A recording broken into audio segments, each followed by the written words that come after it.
Bienvenue au cœur de l'histoire. Je suis Virginie Giraud. Dans cette série spéciale en 4 épisodes, je voudrais vous parler d'une femme qui a laissé son empreinte dans l'histoire. Elle a connu les camps de la mort à l'adolescence, puis elle est devenue magistrate et a œuvré pour améliorer le sort des détenus, des enfants et des femmes. Elle a aussi participé à la création de l'Europe moderne pour éviter le retour de la guerre. Nous appartenons tous à la communauté des hommes. Cette femme a toujours été profondément libre et nuancée, animée par la justice sans aucun esprit de revanche. L'avortement doit rester l'exception, l'ultime recours pour des situations sans issue. Il suffit d'écouter les femmes. Elle est la 5e à entrer au Panthéon où reposent les serviteurs de la République française. Cette femme dont je vais vous parler, c'est Simone Veil. C'est son histoire passionnante que j'ai envie de vous faire découvrir. L'histoire peut toujours se répéter, hélas, hélas. Simone Veil, pour la justice. Épisode 1. La volonté de vivre.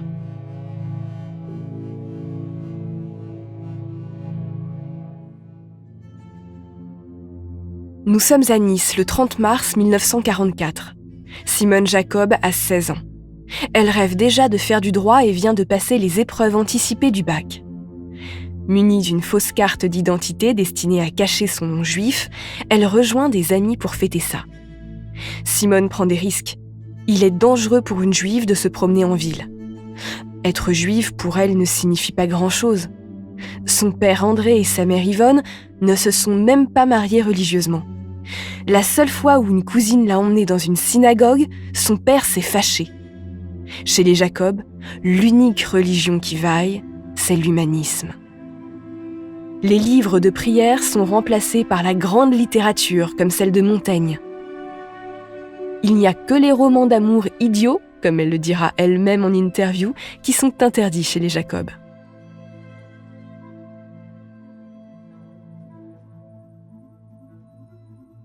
Depuis 1940, le gouvernement de Vichy a fait passer une série de lois qui rejettent les juifs, y compris les juifs français, à la marge de la société.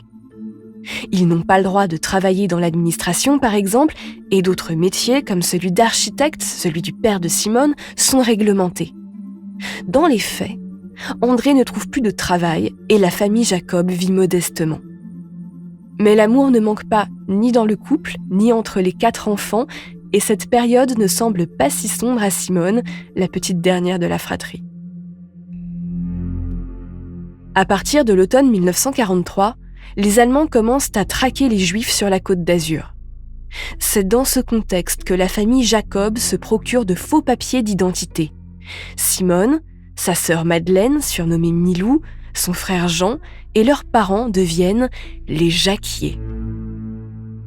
Mais le 30 mars 1944, Simone est arrêtée lors d'un contrôle de rue.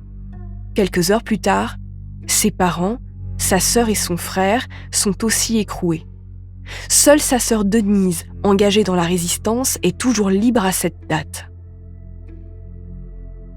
S'ils n'ouvraient pas, on cassait la porte, on abattait avec des haches, et les femmes cherchant à cacher un enfant sous un lit ou cherchant à apitoyer un policier pour ne pas donner un tout petit enfant qui était avec eux, qui se sont retrouvés parqués au Veldiv. Ils sont restés plusieurs jours sans boire, sans manger, jusqu'au moment où ils ont été amenés les uns directement à Drancy, les autres à Pithiviers et Beaune-la-Rolande. Quelques jours après, les femmes et les enfants ont été séparés dans des scènes d'une violence inouïe. Et alors que les enfants avaient été arrêtés parce qu'on disait qu'il ne fallait pas séparer les parents, les mères et les enfants, et que quelques jours après, on les sépare pour déporter d'abord les parents au cours de 4 convois, et ensuite, le 13 août, les 4000 enfants. Après une semaine de rétention dans un hôtel à Nice, la famille Jacob est emmenée en train au camp de Drancy, en région parisienne. Les déportés sont installés dans un wagon de voyageurs classique. Il y a peu de militaires de la Wehrmacht pour les garder, mais ceux-ci menacent de fusiller tout le compartiment si une seule personne tente de s'évader. C'est assez pour faire régner la terreur. Le camp de Drancy est une plaque tournante du système de déportation français. Les Juifs et les prisonniers politiques y défilent en attendant que des trains les conduisent vers les camps de travail ou d'extermination. Son père et son frère acceptent de partir en Estonie pour un camp de travail. Sa mère, sa sœur et elle montent dans un train en direction d'Auschwitz.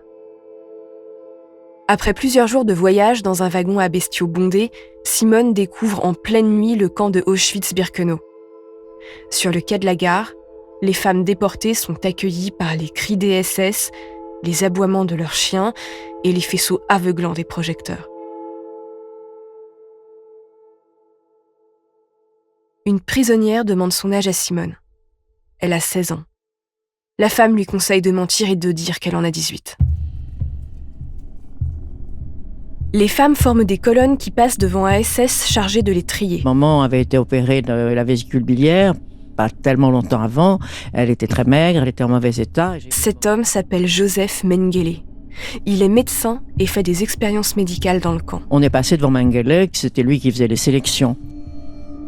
C'est lui qui décide qui doit vivre et qui doit mourir. Plus tard, ce criminel de guerre sera surnommé l'ange de la mort. Simone, Yvonne et Milou ont suffisamment bonne mine pour être envoyés vers les bâtiments des camps et non partir en camion vers une sorte d'usine d'où s'échappe une fumée épaisse. La première chose, c'est de raser ou de couper les cheveux très courts. C'est aussi de nous mettre un numéro sur le bras. Alors le numéro sur le bras, c'est très impressionnant parce qu'on dit c'est un tatouage. Ça veut dire qu'on sortira pas d'ici et puis qu'on n'est plus que des numéros. Les femmes sont ensuite dirigées vers un bâtiment où elles doivent prendre une douche. Les gardiennes polonaises les obligent à attendre nues dans la salle carrelée pendant des heures en commentant leur physique. Après cette épreuve humiliante, Simone reçoit des haillons pour se vêtir. Quand elle sort du bâtiment d'accueil, elle découvre dans la lumière blanche du petit matin les baraquements du camp de Birkenau et les silhouettes squelettiques qui s'affairent sur les chemins boueux. Des détenus viennent expliquer aux nouvelles ce qui se passe ici. On nous dit, on nous montre la fumée, le crématoire, et on n'arrive pas à le croire.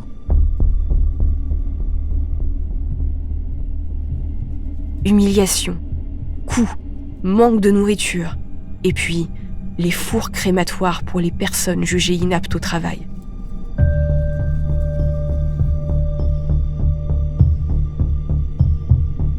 Simone est employée à de ridicules travaux de terrassement hors du camp. Il faut déplacer des pierres d'un endroit à un autre, puis recommencer parce que la pierre n'a pas la bonne taille. Le but n'est pas de créer une route, mais d'épuiser les prisonnières pour les tuer. Un jour, Simone est envoyée à côté des fours crématoires pour travailler. Elle regarde incrédule ce bâtiment propret bordé de parterres de fleurs bien entretenus. Et puis à côté d'une porte, une pile de vêtements et des jouets d'enfants. C'est là que les nazis envoient les plus jeunes, les vieillards et les personnes jugées inaptes au travail. C'est sans doute à ce moment-là que Simone réalise que si elle n'avait pas menti sur son âge, elle aurait fini dans les fours crématoires. À l'intérieur, le Zyklon B, un puissant insecticide à base d'acide cyanhydrique, se répand. Les détenus meurent étouffés en inhalant ce poison à bas prix. Puis leurs corps sont brûlés.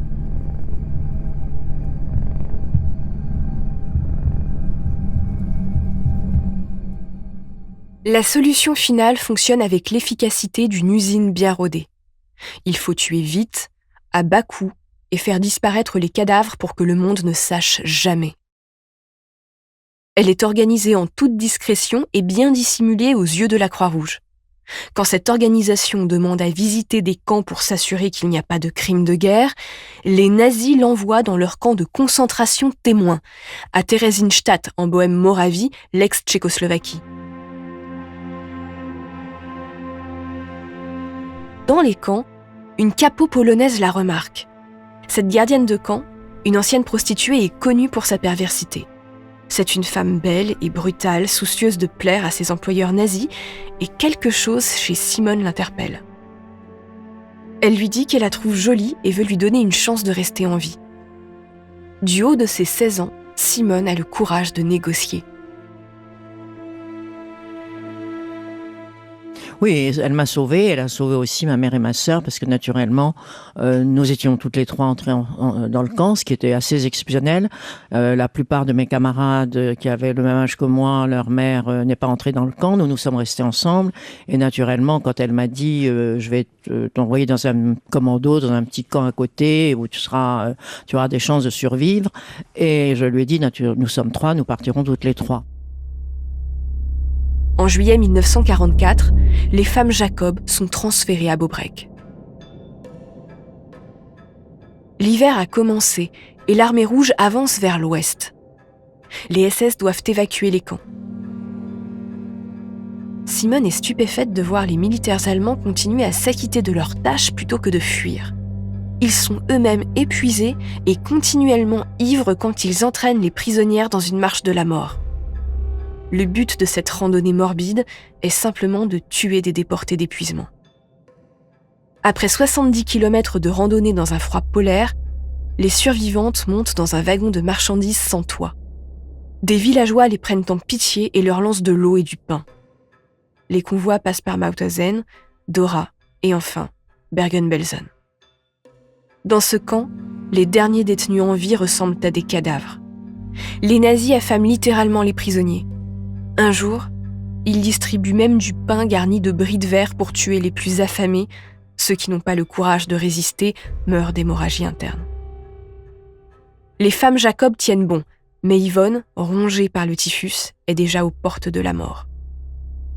Le 15 avril 1945, le camp de Bergen-Belsen est enfin libéré par les troupes alliées.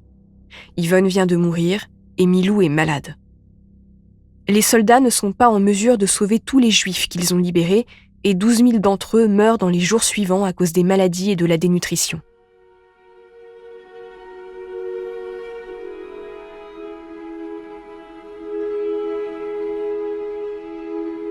Simone et Milou rentrent en France en mai 1945. Les 2-3 premiers mois, c'était surtout de revoir ma sœur, revivre et pouvoir avoir une vie normale. Nous avions toujours été très liés. Elles se rendent au Lutetia, dans le 6e arrondissement de Paris. Cet hôtel a été occupé par les nazis pendant la guerre. Il sert désormais de centre d'accueil pour les rescapés. C'est là qu'elles apprennent que leur père et leur frère sont morts. Leur sœur Denise a été déportée à Ravensbrück en juillet 1944 comme résistante. Elle est parvenue à dissimuler sa judéité. Elle a été libérée par la Croix-Rouge en avril 1945. Les 3 sœurs survivantes sont prises en charge par des membres de leur famille éloignée à Paris. Elles constatent que personne ne peut entendre leurs récits sur les camps. Les informations à ce sujet sont encore rares et le grand public n'est pas prêt à affronter l'horreur. Simone comprend qu'elle a le devoir de parler, mais pour le moment, elle ne peut le faire qu'avec d'autres déportés devenus des amis.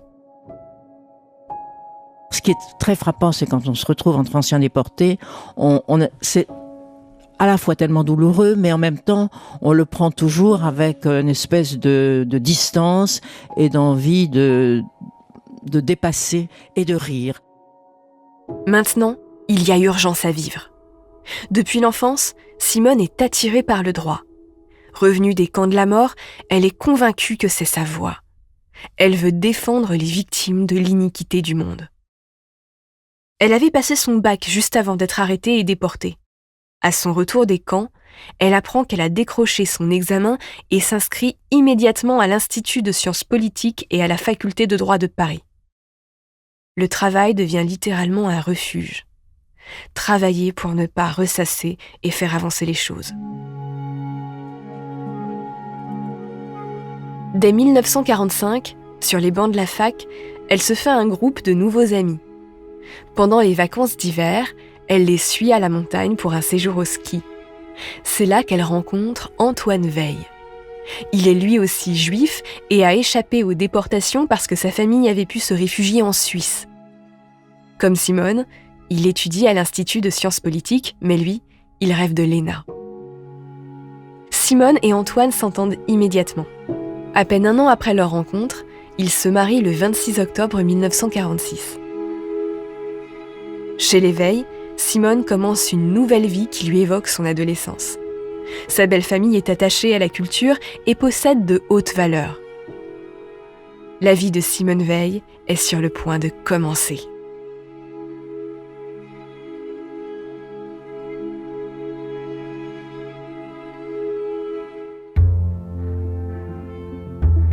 Pour connaître la suite de ce récit consacré à Simone Veil, rendez-vous sur votre plateforme d'écoute préférée.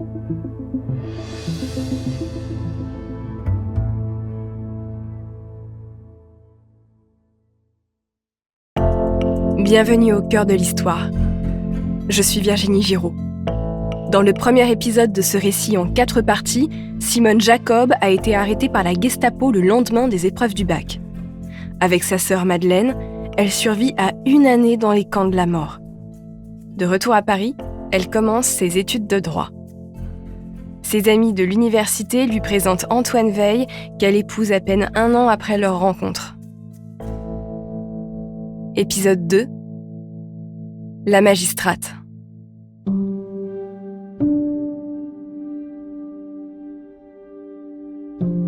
La seule chose que j'avais envie de faire, c'était de faire des études. C'était de me dire, de se préparer. Nous avions toutes les 3 été très marquées par notre mère qui nous disait toujours que des filles, pour être indépendantes, pour pouvoir mener une existence, il fallait travailler, il fallait essayer d'avoir une formation qui nous prépare à ça. Et j'avais toujours eu envie de faire du droit, donc je me suis inscrit très vite à la faculté de droit et je me suis mariée très vite. Nous sommes à Clichy le 26 novembre 1947. À 20 ans, Simone Veil vient d'accoucher de son premier enfant, Jean. L'idée de fonder sa propre famille après avoir perdu une partie de la sienne dans les camps de la mort la réjouit. Pour autant, elle refuse d'être une femme au foyer. Sa mère Yvonne était chimiste, mais elle a renoncé à sa carrière pour élever ses enfants, ce qu'elle a toujours un peu regretté. Simone appartient à la première génération de femmes pour qui avoir une véritable carrière est envisageable. Peu de temps après son accouchement, elle reprend ses études à la faculté de droit et à l'Institut de sciences politiques. Boulimique de travail et de vie, elle parvient à mener à bien ses études et une seconde grossesse en 1948. Titulaire d'une licence de droit, Simone rêve du barreau, mais cette idée déplaît profondément à Antoine. Il ne veut pas voir sa femme fréquenter des voyous. Alors il la pousse à passer le concours de la magistrature qui vient tout juste d'être ouvert aux femmes. Au milieu des années 40, l'école de la magistrature s'ouvre à peine aux femmes, mais les jurés des concours ne sont pas sûrs qu'elles soient vraiment capables d'exercer ce métier. Ils se demandent encore sérieusement si leur timbre de voix, leur prétendue absence d'autorité, leur raisonnement ou leur maîtrise d'elles-mêmes sont compatibles avec la profession. À cette époque, les femmes sont majoritairement au foyer et n'ont pas le droit de travailler sans l'accord de leur mari. Pour pouvoir rester vivre à Paris avec Antoine et ses enfants, Simone demande un poste qui lui permette d'exercer dans la capitale. Elle se retrouve alors attachée à l'administration pénitentiaire. C'est une forme d'ironie du sort pour Antoine qui ne voulait pas voir sa femme travailler avec des voyous.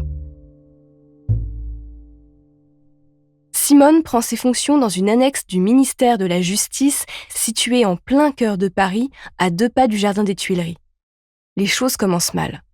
Ses collègues masculins cherchent constamment à l'humilier. Certains refusent même de lui adresser la parole. Mais les querelles de bureau l'indiffèrent.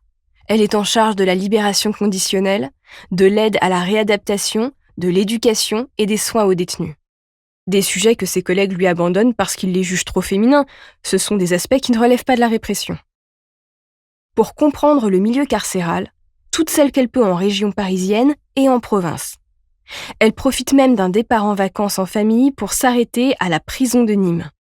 Pendant que son mari et ses enfants attendent sur le parking, elle arpente l'établissement pénitentiaire. Pour cette femme qui a connu les camps, les prisons françaises sont un choc. Elles sont surpeuplées, vétustes et sales. Les conditions de détention sont ignobles. On savait ce que c'était que la perte de liberté.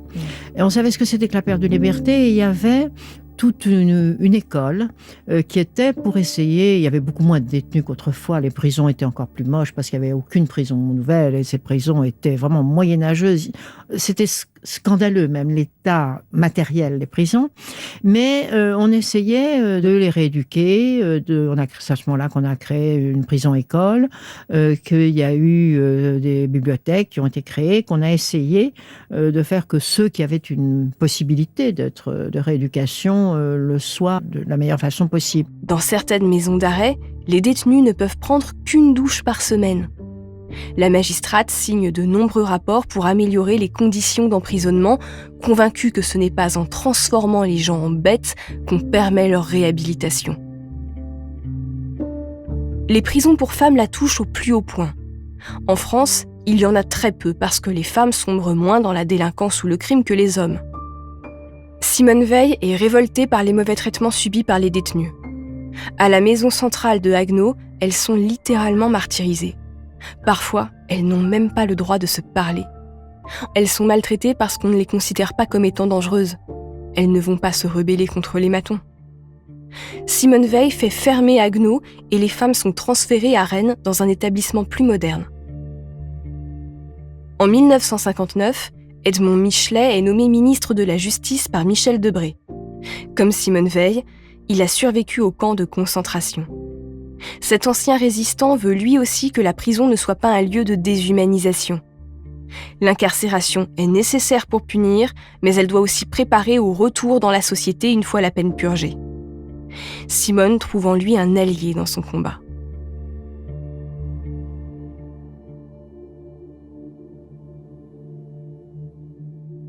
En cette fin des années 1950, le regard des Français est tourné vers le sud. La guerre d'Algérie apporte son lot de détenus dans les prisons.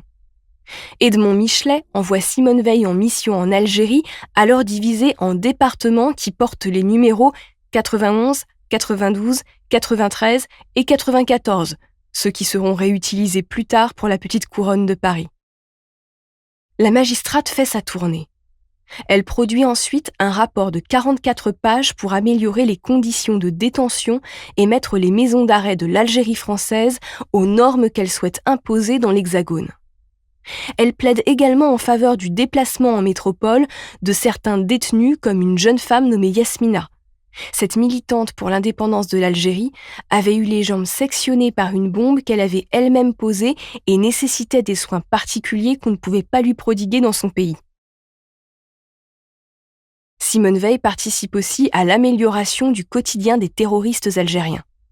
En Algérie, l'administration n'apprécie pas beaucoup Madame Veil, qui va s'illustrer dans une affaire très médiatique, l'affaire Boupacha.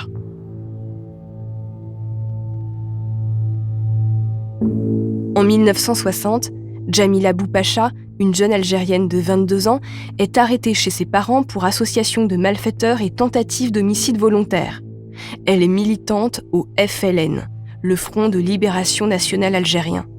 Elle est détenue à la prison de Barberousse à Alger. En lui rendant visite, son avocate Gisèle Halimi réalise qu'elle a été torturée et violée. L'avocate décide de médiatiser l'affaire avec l'aide de Simone de Beauvoir. De nombreux intellectuels se mobilisent pour demander le transfert de la détenue en métropole, projet que Simone Veil soutient.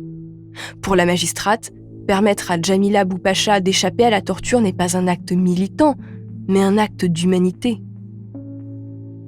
Son intervention s'arrête là, mais c'est assez pour se faire détester par une frange de l'opinion favorable à l'Algérie française qui exige de sévères punitions pour les terroristes. L'Algérienne est en effet graciée en 1962. À travers ces affaires, la personnalité de Simone Veil se dessine. Elle est guidée par la justice et non par les idéologies. Elle ne donne pas son opinion dans son travail, mais œuvre pour le bien commun et notamment celui des plus fragiles, comme celui des enfants. En 1964, Simone Veil est affectée à la direction des affaires civiles et du Sceau, une des directions du ministère de la Justice qui participe notamment à l'élaboration des textes de loi. Son nouveau ministre, Jean Foyer, lui propose de travailler à l'élaboration d'un texte de loi pour réformer le droit de l'adoption. C'est donc un vaste chantier qui attend la magistrate. Cette proposition fait suite au drame de l'affaire Novak. La France a suivi avec fébrilité l'affaire de Didier Novak, un enfant né sous X en 1960 qui avait été confié à des parents adoptifs. Mais le père biologique du petit souhaitait le récupérer alors même que la mère n'avait jamais voulu laisser son identité. Les deux familles se sont déchirées devant la justice, au mépris du bien-être de l'enfant. Je me suis beaucoup occupée de l'adoption. C'est moi qui avais fait, à la demande de Foyer, complètement rédigé le texte parce qu'il y avait eu une grosse affaire, l'affaire Novak, qui avait été très dramatique. On a voulu changer la loi complètement pour que ce soit plus possible. Et au lieu de laisser les enfants à l'assistance publique, c'était tout de même infiniment mieux qu'ils soient placés. Pour l'aider à mener ses réflexions, elle s'entoure de juristes, de psychologues et d'enfants adoptés devenus adultes. Cette méthode de travail pluridisciplinaire est novatrice. La magistrate pose un premier principe. Il n'y a pas de droit à l'adoption. L'adoption ouvre des devoirs et non des droits. Les enfants dépendent de ceux qui leur donnent de l'amour. La filiation n'est pas qu'une question de sang. Simone Veil distingue l'adoption simple de l'adoption plénière. Dans le premier cas, les deux filiations s'ajoutent l'une à l'autre, celle du sang et celle de la famille d'accueil.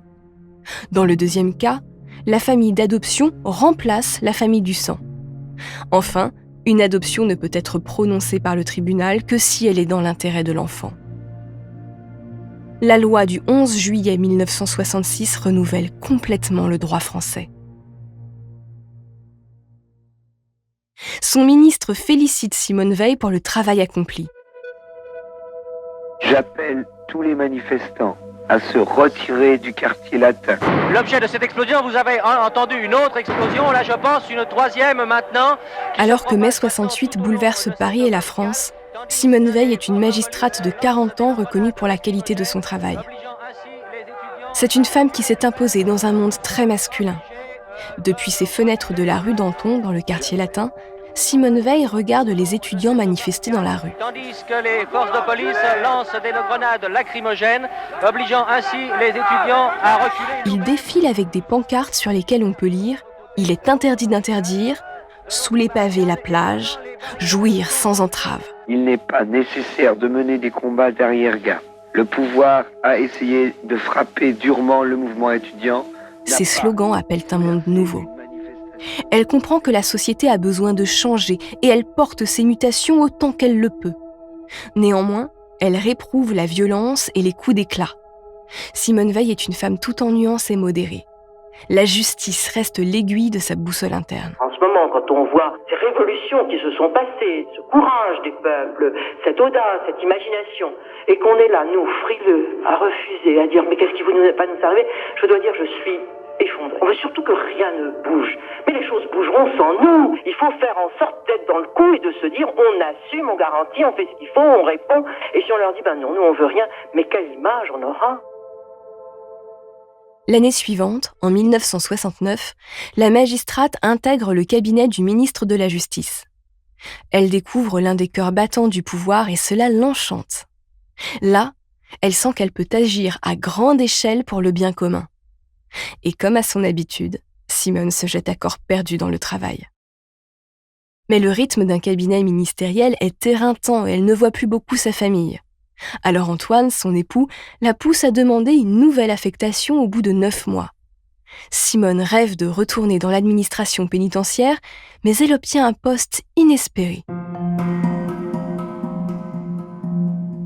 En février 1970, elle devient secrétaire générale du Conseil supérieur de la magistrature. C'est la première fois qu'une femme est nommée à ce poste. Cette organisation garantit l'indépendance des magistrats et participe à leur nomination. À cette époque, seuls 40% des Françaises travaillent. Simone Veil brise les plafonds de verre. Mais les journalistes qui la présentent continuent à parler davantage de sa vie personnelle que de son CV. Dans un article du Monde qui la présente, Madame Veil est avant tout une femme mariée à un inspecteur des finances et une mère de 3 enfants. Simone Veil a besoin d'être constamment occupée, alors quand on l'invite à rejoindre le Comité du travail féminin, un organisme consultatif entre l'État et la société civile sur le travail féminin, comme représentante du ministère de la Justice, elle accourt. Nous sommes en plein dans les 30 glorieuses. La France a besoin de main-d'œuvre et Simone Veil est convaincue que le travail émancipe les femmes. Depuis 1965, elles peuvent enfin prendre un emploi et gérer leur argent sans l'ingérence de leur mari. C'est une grande avancée, mais ce n'est pas suffisant. La magistrate fait vite comprendre au comité qu'il n'est pas question ici de débattre sur la possibilité ou non pour les femmes de travailler. Il faut leur laisser le choix. Et surtout, elle constate que les Françaises veulent tout, une vie professionnelle et une vie de famille. Simone Veil participe donc à la création d'une série de mesures. L'amélioration du régime de retraite des mères de famille, l'augmentation du congé maternité et la création de l'autorité parentale qui remplace celle du tout-puissant père de famille. Elle veut atteindre l'égalité et sortir la femme de son état d'infériorité par rapport aux hommes. Elle n'hésite pas à s'attaquer à des symboles comme l'usage du mot mademoiselle ou de l'expression nom de jeune fille. Pour permettre l'accès à l'égalité, les femmes doivent pouvoir occuper n'importe quel emploi. Elle remarque ce que bien des sociologues diront après elle. Moins une profession est prisée, plus le nombre de femmes est important. En 20 ans, la magistrature s'est bien féminisée car la souplesse des horaires de travail attire les femmes qui doivent garder du temps pour leur famille. Et elle s'attaque aussi au monde de la politique. Il n'y a pas assez de femmes dans les institutions de pouvoir.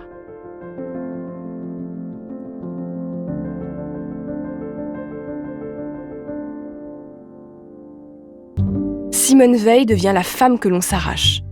Elle se voit offrir un siège au conseil d'administration de l'ORTF, qui gère la radio et la télé publique de l'époque, et un autre à la Fondation Claude Pompidou en faveur des personnes âgées et handicapées. En 1974, Simone Veil est peu connue du grand public, mais tous les milieux de pouvoir français mesurent son efficacité et sa valeur. Pour le nouveau président de la République, Valéry Giscard d'Estaing, qui succède à Georges Pompidou, elle est la femme parfaite pour porter un nouveau projet de loi explosif, celui sur l'interruption volontaire de grossesse.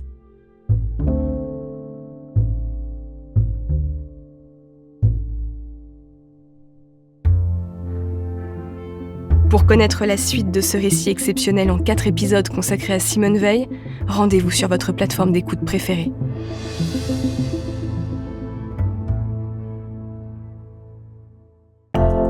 Bienvenue au cœur de l'histoire. Je suis Virginie Giraud. Dans le 2e épisode de cette série spéciale en 4 parties consacrée à Simone Veil, la survivante des camps de la mort a entamé sa carrière de magistrate. Poussée par son mari à éviter le barreau, la juriste œuvre pour réformer le droit des prisonniers, de l'adoption et du travail des femmes. Tout le monde s'arrache son expertise dans les cercles de pouvoir quand une nouvelle opportunité professionnelle historique s'offre à elle. Épisode 3. Une ministre pour l'IVG. Nous sommes en février 1973. Le journal féminin Marie-Claire vient de sortir en kiosque. Sur une double page, la rédaction a imaginé un gouvernement idéal entièrement composé de femmes. Sur le montage photo, derrière le président Pompidou en tenue d'investiture avec son costume à queue de pie et son grand collier de la Légion d'honneur, on peut voir Simone Veil désignée comme première ministre. À cette date, la magistrate est encore méconnue du grand public. Mais à Paris, dans les cercles politiques comme dans les cercles des intellectuels, tout le monde connaît sa valeur et son potentiel. Simone Veil n'avait pourtant jamais songé à la politique jusque-là. Elle n'est affiliée à aucun parti et serait plutôt considérée, selon l'expression de l'historienne Dominique Missika, comme une conservatrice éclairée, c'est-à-dire une personne capable de trouver la bonne mesure entre la tradition et le progrès.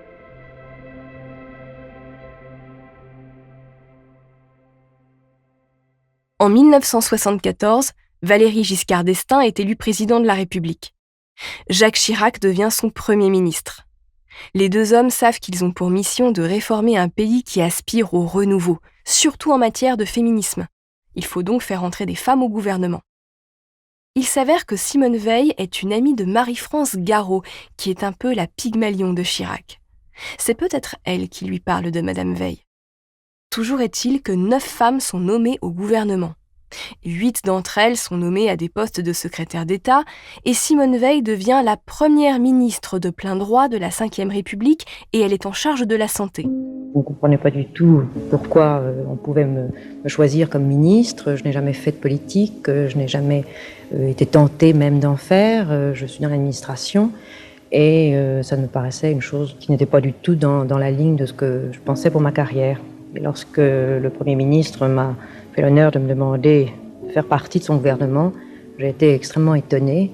Et maintenant, ma réaction est plutôt de me demander si je vais pouvoir être à la hauteur des fonctions qui m'ont été confiées. Une seule femme avant elle avait été ministre.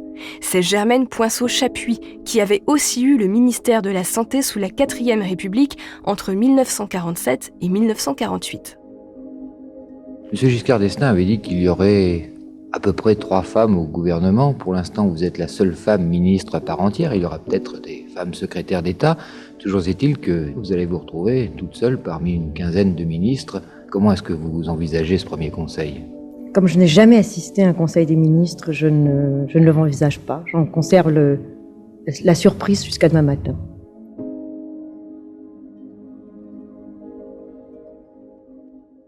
La popularité de la nouvelle ministre monte en flèche.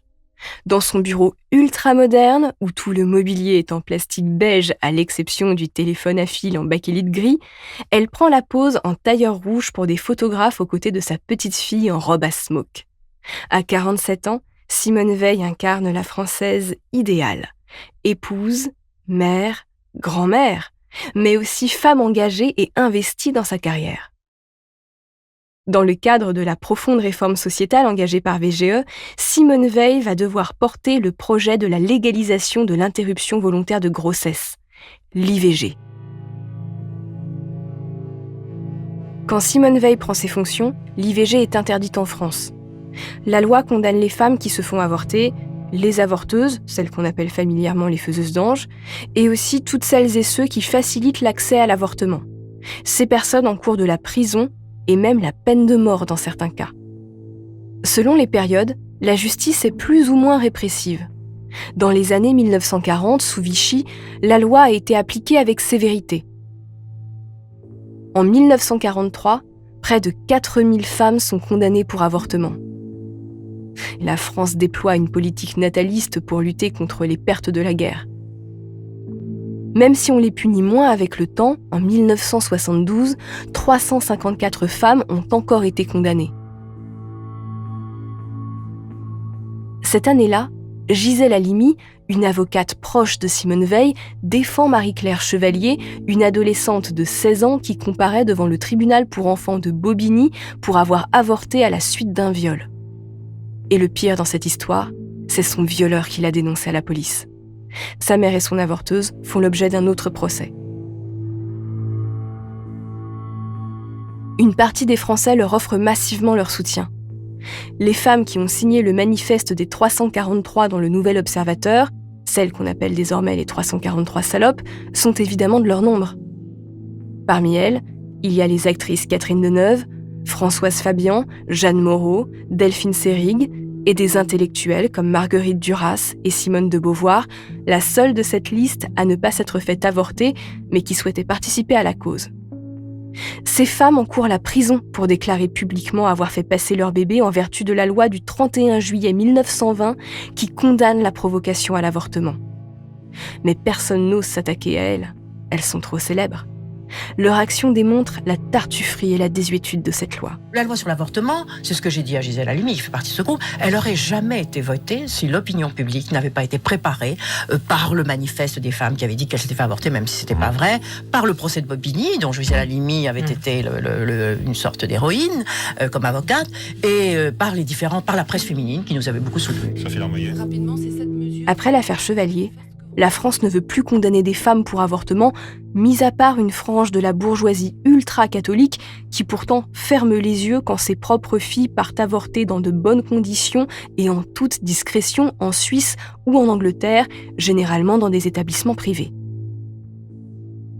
Pour les femmes qui n'ont pas les moyens de faire un tel voyage, les avortements sont pratiqués dans des caves ou sur des tables de cuisine. les potentialités d'infection sont très élevées, avec des risques de séquelles, de stérilité et de mort qui en découlent. Environ 300 000 femmes se font avorter en France dans ces conditions chaque année. L'avortement est donc un problème de santé publique. C'est pourquoi VGE ne confie pas le projet de loi sur l'IVG à la féministe Françoise Giroud, qui est alors secrétaire d'État en charge de la condition féminine.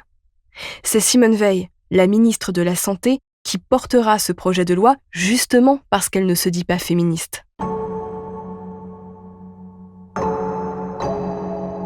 Mais avant d'en arriver à la légalisation de l'IVG, Simone Veil commence par renforcer en juin 1974 la nouvelle loi Neuwirth qui autorise l'accès à la contraception en prévoyant le remboursement de la pilule par la sécurité sociale.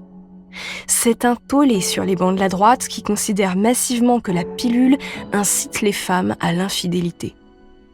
La contraception est le garant de la liberté et de l'émancipation des femmes. Mais dans la tête d'une partie de l'opinion, l'IVG est un infanticide.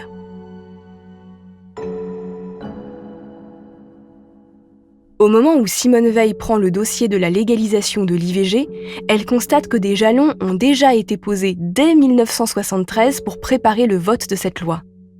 L'IVG avait été autorisée dans le cas d'un viol, d'un inceste, d'une grave malformation du fœtus ou d'un danger physique ou psychique pour la mère. Ensuite, le 10 juillet 1974, une loi d'amnistie a effacé toutes les peines prononcées contre les femmes qui ont avorté ou participé à un avortement. Comme VGE, Simone Veil sait qu'elle ne peut pas faire de l'IVG un combat militant de la cause féministe. Pas question de brandir l'argument de la liberté à disposer de son corps. Ses réflexions sont donc juridiques. Elle s'appuie sur le livre blanc de l'avortement publié par le Nouvel Observateur. Dans ce rapport, des médecins et des sociologues se prononcent sur l'avortement et ses conséquences sociales. À cette époque, 55% des Français sont favorables à l'IVG selon un sondage de l'IFOP. Simone Veil poursuit son enquête en auditionnant des femmes pour recueillir leurs paroles. Elle collabore notamment avec l'association Choisir, fondée par Gisèle Halimi, mais aussi avec des médecins et des juristes. Le président de la République, Valéry Giscard d'Estaing, déclare qu'aucune poursuite ne sera lancée contre des femmes ayant avorté tant que le projet de loi de Simone Veil ne sera pas rédigé. Face à cette décision, le monde médical se déchaîne et se clive. Des médecins qui pratiquent clandestinement l'IVG dans des conditions médicales décentes sortent de l'ombre et d'autres font de grands discours sur le respect de la vie en brandissant le serment d'Hippocrate. Le monde politique est aussi clivé que celui des médecins.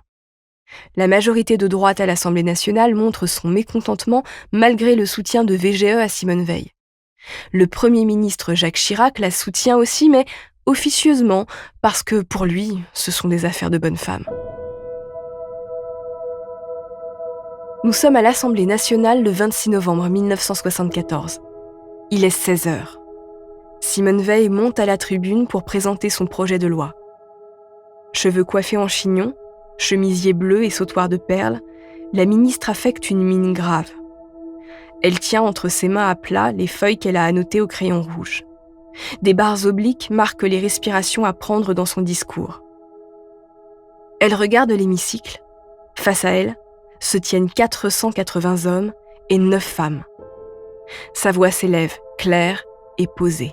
L'avortement doit rester l'exception, l'ultime recours pour des situations sans issue. Mais comment le tolérer sans qu'il perde ce caractère d'exception, sans que la société paraisse l'encourager? Je voudrais tout d'abord vous faire partager une conviction de femme. Je m'excuse de le faire devant cette assemblée presque exclusivement composée d'hommes. Simone Veil est une stratège. Elle commence par déminer le terrain. Il faut faire preuve d'humilité pour ne pas braquer les députés de droite. Pas question de voir l'avortement comme un problème philosophique et religieux. Elle est factuelle. Aucune femme ne recourt de gaieté de cœur à l'avortement. Il suffit d'écouter les femmes.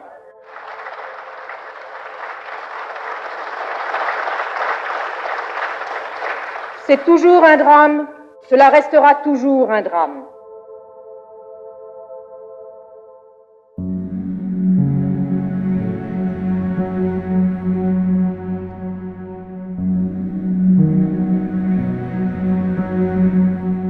Je pense que ce soir, il y a des gens pour lesquels certainement ça pose des problèmes.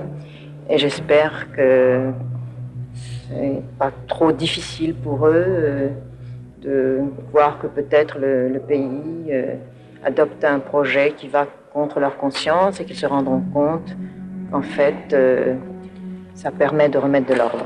Et maintenant, j'espère que rapidement, tout le monde se rendra compte que c'était la meilleure des solutions. Madame le ministre, est-ce qu'on peut dire qu'aujourd'hui, c'est un des grands moments, un des grands jours de votre vie? Non, pas du tout. C'est un jour de travail comme un autre. Je suis arrivée simplement une demi-heure plus tard au bureau, c'est tout.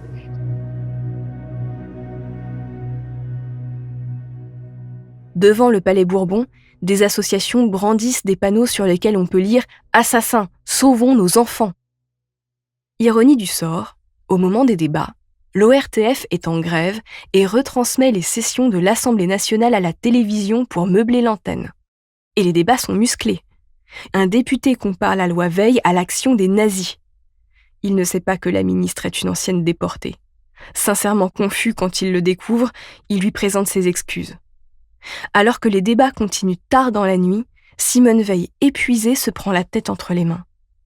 La presse croit qu'elle pleure, et l'intéressé est obligé de démentir cette information. Personnellement, je n'arrive pas à voir comment on peut passer de l'idée qu'on admet l'avortement parce qu'il existe malheureusement à l'idée d'euthanasie ou même encore moins d'eugénisme ou de nazisme. Je ne vois pas du tout comment on peut passer de cette idée à l'autre et je me suis demandé dans quelle mesure il n'y avait pas eu un peu une propagande extérieure qui avait un peu volontairement fait un amalgame et que malheureusement certains avaient été la bonne foi de certains avait été un peu surprise.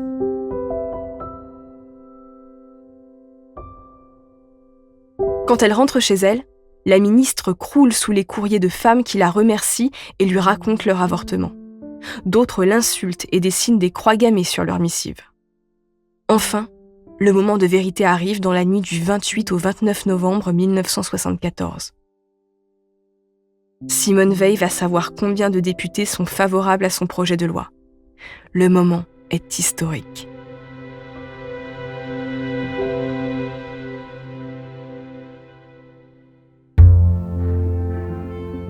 Pour connaître la suite de ce récit exceptionnel consacré à Simone Veil, rendez-vous sur votre plateforme d'écoute préférée pour le dernier épisode.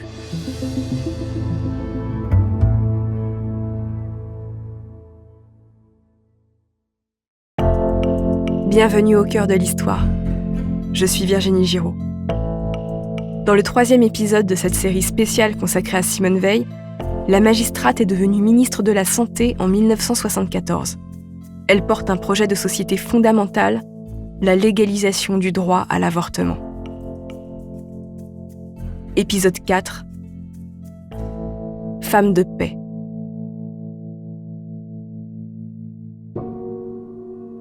Nous sommes à l'Assemblée nationale dans la nuit du 28 au 29 novembre 1974. Il est 3h30 du matin. Les députés viennent de voter au sujet du projet de loi sur l'IVG. Simone Veil attend l'annonce du résultat. 284 députés sont favorables, 189 sont contre. Toute la gauche a suivi. Parmi les gaullistes, seuls 3 l'ont soutenu, dont une députée. Après cette victoire, Simone Veil quitte l'Assemblée nationale. Sur le trottoir du Palais Bourbon, des militants agenouillés prient en égrenant leur chapelet. Mais ce vote n'est que la première étape vers la promulgation de la loi. Le gouvernement a discrètement donné des consignes au Sénat qui doit maintenant examiner le texte. Il ne faudrait pas désavouer l'Assemblée, ni le ministère. Le 14 décembre 1974, cette institution réputée conservatrice vote en faveur du projet de loi. Il est définitivement adopté le 20 décembre.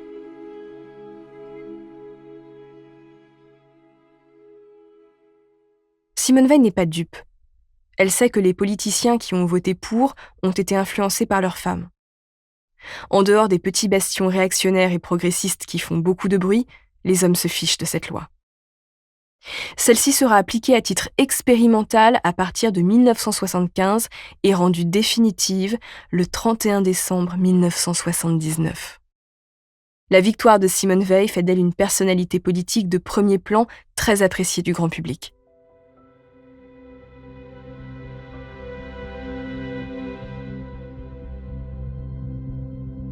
La même année, elle lance le plan Pouponnière. La ministre avait été scandalisée par des vidéos tournées à l'assistance publique où des enfants en bas âge retirés à leurs parents étaient littéralement abandonnés dans leur lit à barreaux.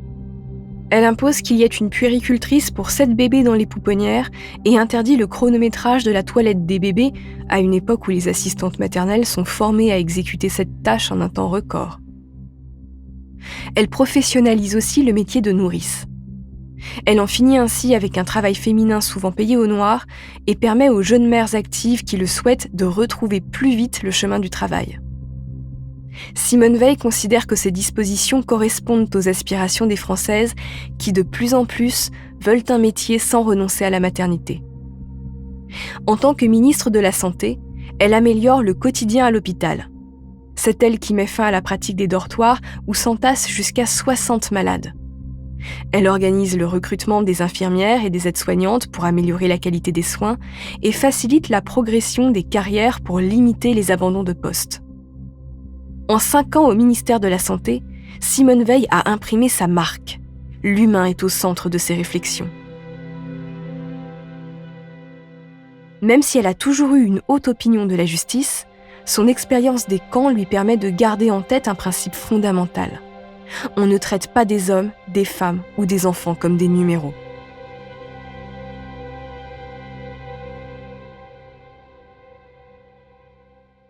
En 1979, Simone Veil quitte son ministère. Une autre aventure commence pour elle.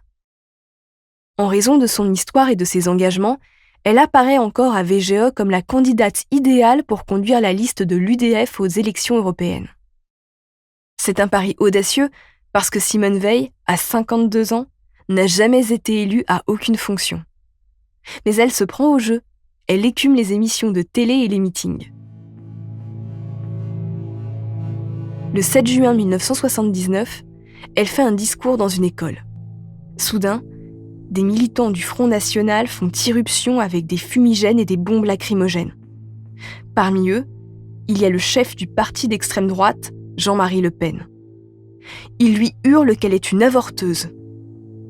Simone Veil leur rétorque qu'ils sont des SS aux petits pieds, qu'ils ne représentent que 1%, que ce n'est rien en démocratie, et elle conclut par ces mots : « Allez vous coucher ».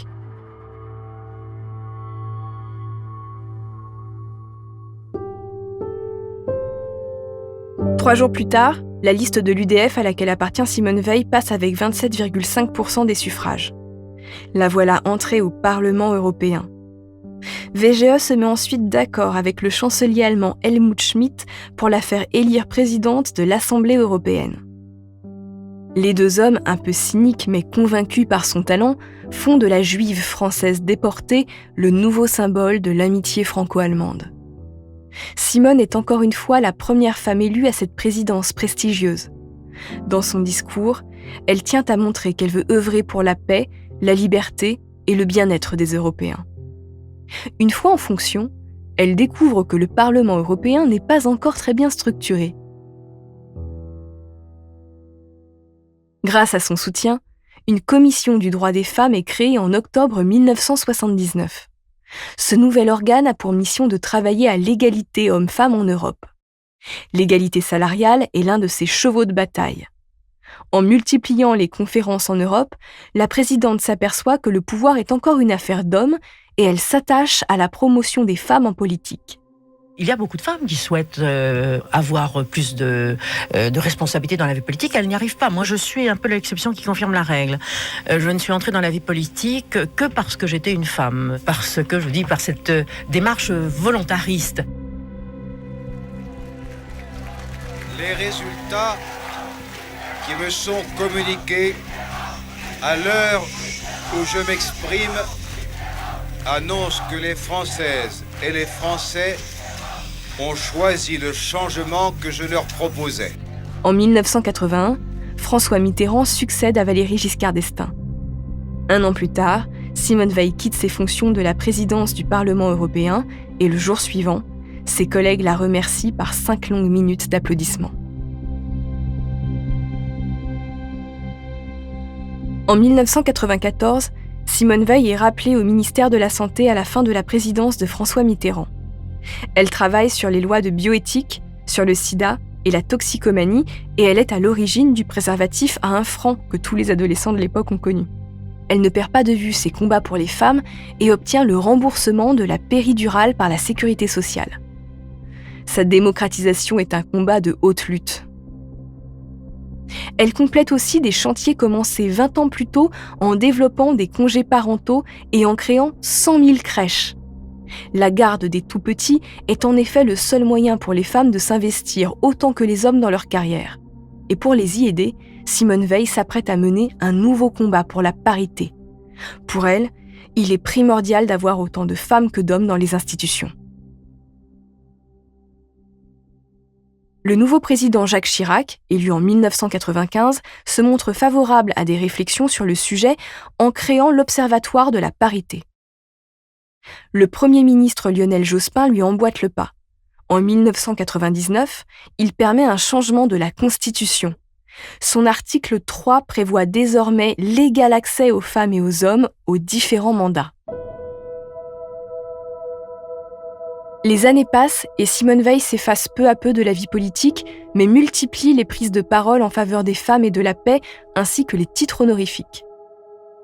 En 2001 et 2007, elle prend la présidence d'honneur de la Fondation pour la mémoire de la Shoah. La boucle du temps se referme et la ramène à sa jeunesse, à cette épreuve qui, à défaut de l'avoir tuée, l'a forgée. Elle sait qu'il faut en parler pour ne pas oublier. Néanmoins, elle s'oppose avec fermeté aux fausses bonnes idées de commémoration. Quand, en 2008, Nicolas Sarkozy propose de confier la mémoire d'un enfant mort pendant la Shoah à chaque enfant de CM2 du pays, elle s'insurge. C'est beaucoup trop douloureux et trop lourd à porter pour un enfant de s'identifier à un mort. En 2010, Simone Veil, âgée de 83 ans, devient une immortelle en entrant à l'Académie française. Son épée devient une synthèse de son histoire. On peut y lire son numéro de matricule tatoué lors de sa déportation et la devise de l'Europe, unie dans la diversité, à côté de 2 mains qui se joignent.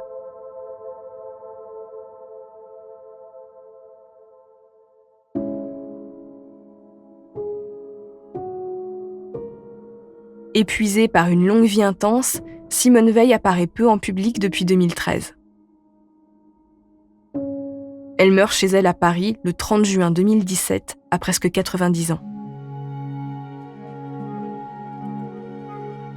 À l'annonce de son décès, des politiciens de tous bords, de l'extrême droite à l'extrême gauche, demandent sa panthéonisation. Les Français suivent massivement parce que tout le monde sait ce que le pays et l'Europe lui doivent. Sa famille, en deuil, trouve que cette idée est prématurée. Après un hommage aux Invalides, Simone Veil est inhumée près de son mari au cimetière du Montparnasse. Cette femme, élevée par son père hors de la religion et déportée pour sa judéité, a tenu à ce que le Kaddish soit récité sur sa tombe. À l'été 2018, son cercueil et celui de son mari sont sortis de terre, exposés au mémorial de la Shoah et réinhumés au Panthéon. Simone Veil avait toujours bousculé le protocole pour que son mari ne soit pas relégué loin d'elle. Elle l'emmène donc naturellement avec elle au Panthéon. Elle est la 5e femme que la nation honore de cette manière et la première à y faire entrer son mari parce qu'elle ne voulait pas dormir pour l'éternité loin de lui.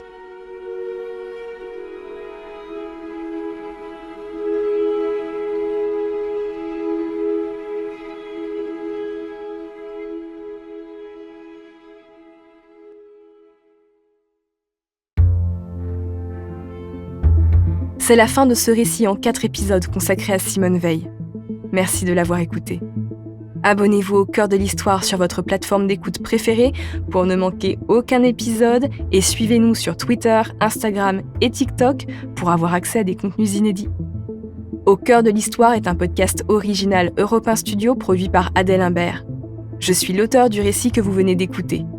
La direction artistique est assurée par Adèle Imbert et Julien Tarot. Cet épisode a été réalisé par Clément Ibrahim. Julien Tarot a composé la musique originale ainsi que les musiques additionnelles avec Sébastien Guidis. Kelly Decroix est chargée de la communication, Héloïse Bertil de la diffusion et Sidonie Mangin de la nouvelle identité visuelle d'Au cœur de l'histoire. Ce récit en 4 épisodes a été réalisé avec le concours du service des archives d'Europe 1, Sylvaine Denis, Benoît Muckensturm et Laetitia Casanova. Vous pouvez retrouver la liste complète de ces archives sur le site europe1.fr.